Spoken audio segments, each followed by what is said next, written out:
And now we're outside with Greg from Cox Tree Service talking about trees that could be in your yard and how they could damage your home. Now, research shows that trees that fail because of storm damage, that can be avoided. Now, explain for our viewers how that's done. Having been on ground zero in several major hurricanes, including Hurricane Hugo and Hurricane Andrew, I can personally tell you that the majority of the tree damage that I've witnessed could have been avoided had the tree been inspected for flaws and hazards prior to the storm.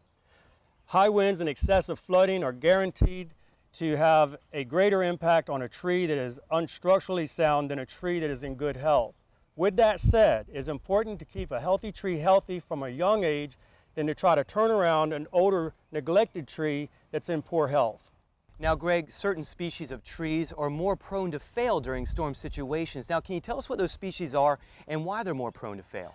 Yes, I've found in my experience that there are specific species that are more prone to failure in a storm because of their structural characteristics and their susceptibility to rot and disease.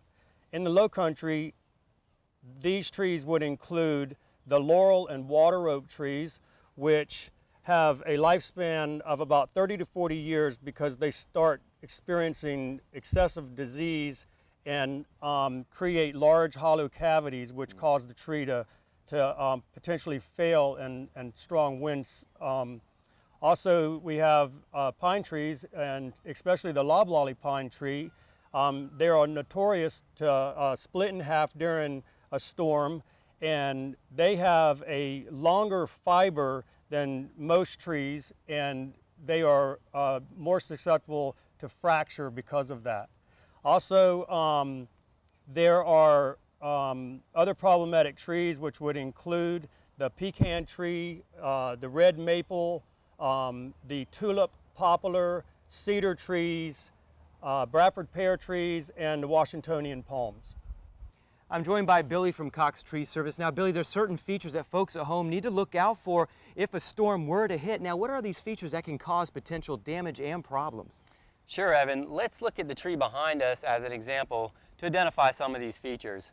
The first thing I notice when I look up at this tree is that it has an extremely thick, dense canopy. Thick canopies are a problem in storm situations because the wind actually pushes the canopy like a sail on a boat. It's called the wind sail effect. It pushes the canopy and stretches the wood fibers and can cause breakage. Okay. The best thing you can do to prevent this type of scenario is to have your trees thinned out. By thinning out the tree, you'll allow the wind to roll through it, airflow, circulation. It's a much better situation. Kind of ventilate the tree so Absolutely. It doesn't have that umbrella kind of effect. That's yeah. absolutely right. The next thing I'm noticing on this tree is a feature which is called included bark. Included bark is very common in trees in our landscape area, and it can be a very big problem. What happens is you have two stems competing to be the dominant leader of the tree. And what happens where these two stems are attached, you have something called included bark. So very weak type of attachment.